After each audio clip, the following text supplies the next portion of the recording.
sa isa sa mga interviews mo na napapagod ka ng gumawa ng mga teleserye. Bakit ka nakumbinsi rito sa Ivana Joshua series? Well, first of all, I really wanted to work with Joshua and I wanted to work with Ivana. I said nga I wanted to meet her. But maganda kasi yung storya eh. Tsaka maganda yung character ni Katarina. Like I said, she's a multifaceted character.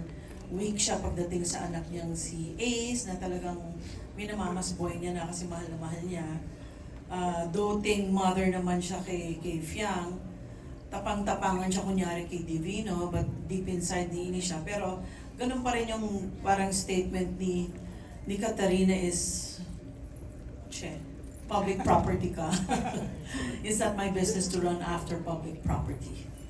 I know myself. Parang ganun. Minsan kasi nakakapagod minsan kapag teleserye, pag paulit-ulit yung story.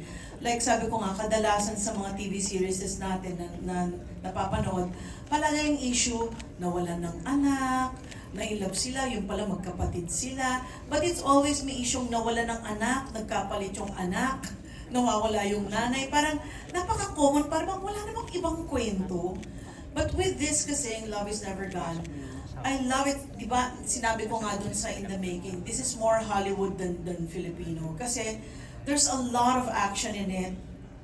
And it's so timely kasi here we deal on the issues of human trafficking, merong smuggling, merong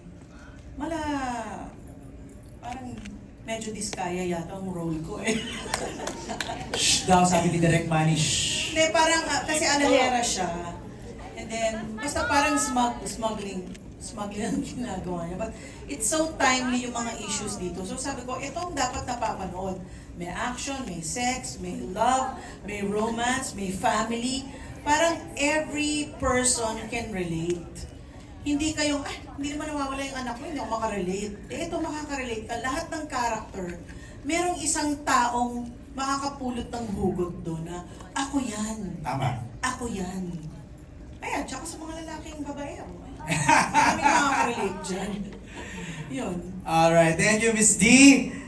Next question is for Joshua.